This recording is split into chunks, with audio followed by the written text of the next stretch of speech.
એક વખતની વાત છે, જંગલમાં એક ગાય શાંતિથી ચરી રહી હતી.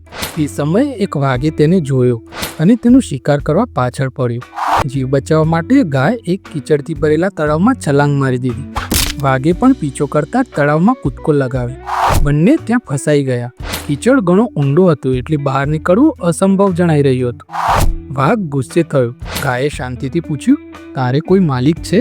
વાઘ બોલ્યો, હું જંગલનો રાજા છું. મારું કોઈ મારે પર આદેશ આપનાર નથી.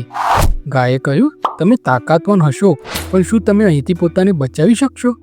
વાઘ ગર્વથી હસ્યો. હું આ જંગલનો સૌથી બળવાન અને બુદ્ધિશાળી પ્રાણી છું. મારે જે કરવું હોય તે કરી શકું.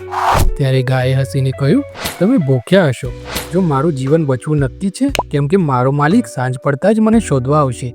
તેઓ દોરડા અને લાકડીઓ લાવી મને બચાવી લેશે. વાઘ થોડો ચિંતામાં મુકાયો. શું ગાય સાચું કહી રહી હતી? સાંજ થતાં જ ગાયનો માલિક પોતાના સાથીઓ સાથે આવ્યો. તેમણે ગાય અને વાઘને કીચડમાં ફસાયેલા જોયા. તેઓએ ગાય માટે તરત જ બચાવવાની તૈયારી શરૂ કરી. વાઘ માટે પણ દોરડું ફેંક્યું, પણ વાઘે લોકો પર ગરજી ઉઠ્યો. વાઘનું ક્રોધી સ્વભાવ જોયા બાદ મજૂરોએ સમજાઈ ગયું કે પોતાની મુક્તિ નક્કી નહીં કરી શકી. તેથી તેમણે માત્ર ગાયને બહાર કાઢી. ગાય શાંત અને વિશ્વાસપૂર્વક ઊભી રહી અને તેની નિષ્ઠા અને પ્રેમભરી લાગણીઓ માટે તે બચી ગઈ.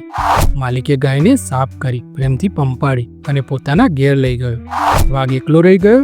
તે પોતાનું જીવન યાદ કરવા લાગ્યો. જીવનભર તેનો ક્રોધ અને આક્રમકતા તેને લોકોથી દૂર રાખતા આવ્યા હતા.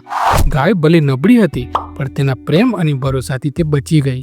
આ ઘટનાએ વાઘને શીખ આપી કે શક્તિ અને બુદ્ધિ એકલી કોઈને બચાવી શકે નહીં. સાચો આધાર એ પ્રેમ, ઉદારતા અને સદાચાર છે. વાઘ માટે હવે બધું મોડું થઈ ગયું હતું અને તે કીચડમાં જ ફસાઈ રહ્યો. તો મિત્રો, વાર્તા સારી લાગે તો લાઈક કરજો, ચેનલને સબસ્ક્રાઈબ કરજો. મળીશું બીજા વિડીયોમાં. જય હિન્દ, જય ભારત, જય જય ગરવી ગુજરાત.